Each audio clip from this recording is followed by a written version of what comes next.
श्रीनाथ जी, गुरु गोरखनाथ जी के चरणों में आदेश आदेश आदेश। महामाई महाकाली भैरव बाबा भगवान दत्तात्रेय जी नवनाथ 84 सिद्धों के चरणों में आदेश आदेश आदेश। अलख निरंजन हर हर महादेव। देखिए, आज बात करते हैं मंगल राशि परिवर्तन की। मंगल देव 45 दिनों के लिए अपना गोचर करते हैं। 10 मई में यह अपनी नीच राशि में प्रवेश करेंगे और इनकी नीच राशि में प्रवेश करने से कई बड़ी बड़ी चीजें सभी के जीवन में घटेंगी। क्योंकि देखिए, मंगल कारक है आपके ब्लड के, आपके साहस के, बड़े भाई के, भूमि के, पराक्रम के, आपके अंदर जो रगों में खून दौड़ता है उसके, जो आपके अंदर जोश है, जो आपका स्टेमिना है, उन सभी के कारक मंगल देव है। और मंगल का जो परिवर्तन होता है अपने आप में एक बड़ा ही विरला सिस्टम होता है, क्योंकि मंगल देव के चेंज होने से कई चीजें होती हैं। अब देखिए, मंगल शनि की युति बन जाए तो कहाँ कहाँ कैसे कैसी चीजें हो जाती हैं। हरिकेन आ जाते हैं, बाढ़ आ जाती है, तूफान आ जाते हैं, कहीं ओलावृष्टि तो कहीं अतिवृष्टि तो कहीं आग लगने की घटनाएं हो जाती है। तो मंगल देव अग्नि तत्व के हैं तो कई चीजें करते हैं। गुस्सा मंगल देव है। मेष और वृश्चिक राशि के स्वामी होते हैं मंगल देव। तो आपकी कुंडली में वृषभ राशि में कई खुशखबरियां होंगी मंगल राशि परिवर्तन के कारण और सूर्य राशि परिवर्तन के कारण। दोनों को हम एक साथ जोड़ रहे हैं। अब देखिए, सबसे पहले मंगल की बात करते हैं तो मंगल देव आपके 12वें भाव के और 7वें भाव के स्वामी होते हैं, जो कि अपनी नीच राशि में कर्क राशि में तृतीय भाव में आने वाले हैं।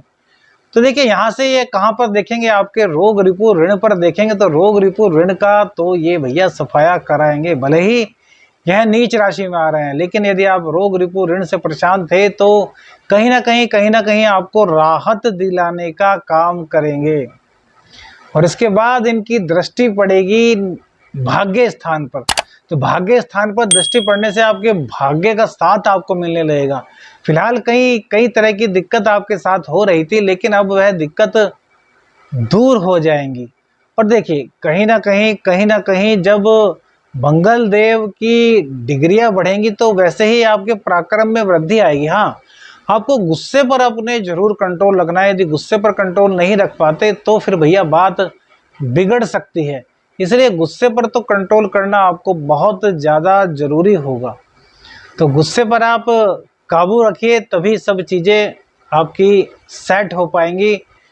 और हाँ, एक चीज़ का ख्याल रखिएगा कि इस टाइम पे कोई आपके पास कोई प्रपोजल लेकर आ सकता है कि भैया आप यह काम कीजिए तो इसमें आपको लाभ हो सकता है।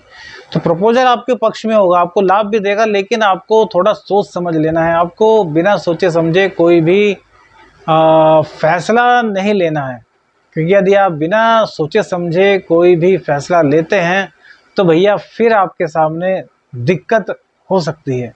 अब देखिए, इनकी दृष्टि जो होगी फिर वो 10वें स्थान पर बनेगी। 10वें स्थान पर इनकी दृष्टि होने से, जो कि सूर्यदेव का ही घर कहलाया जाता है, जहाँ के कारक होते हैं सूर्यदेव, तो व्यापार में दिक्कतों के बावजूद आपका व्यापार दौड़ना शुरू होगा।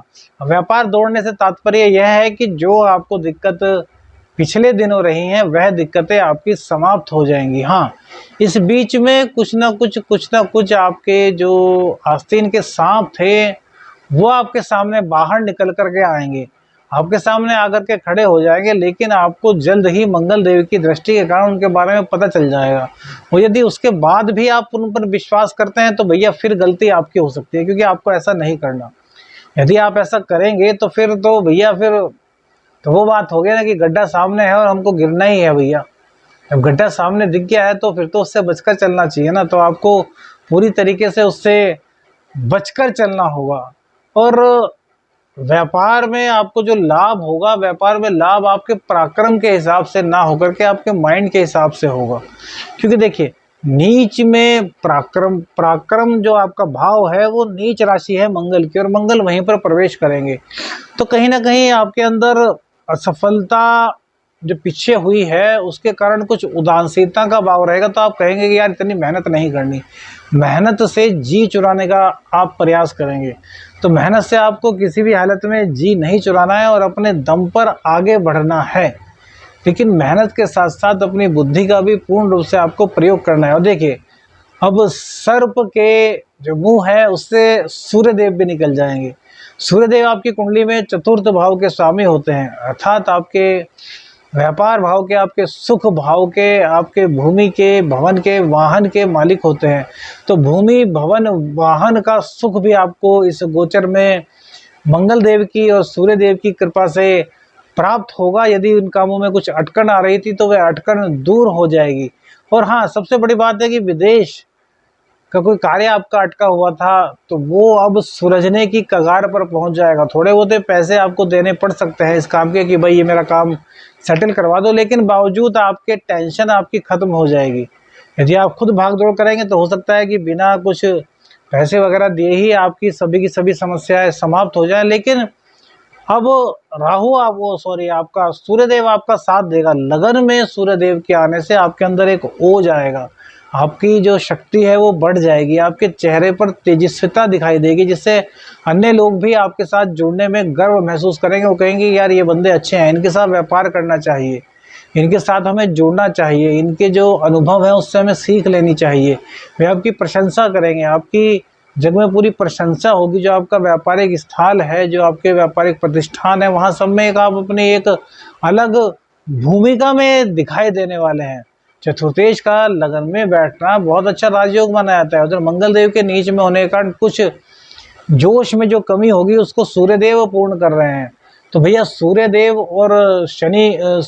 और मंगल देव की कृपा से पिछले समय में जो दिक्कतें आपके साथ चल रही थी वह अब दूर होती हुई दिखाई दे रही हैं। तो उसका लाभ उठाइए। उपाय 1, तो उपाय क्या करें, प्रत्येक मंगलवार हनुमान जी को चोला अर्पित कीजिए। चोला अर्पित करने से जो मंगल के नीच में होने के जो दोष है ना, वह दोष समाप्त हो जाएंगे। और देखिए आपकी कुंडली में कहीं ना कहीं ये सप्तम भाव के स्वामी होते हैं, तो अपनी जो जीवन साथी है उनका ध्यान रखिए, उन पर क्रोध मत कीजिएगा, उनके स्वास्थ्य का ध्यान रखिएगा।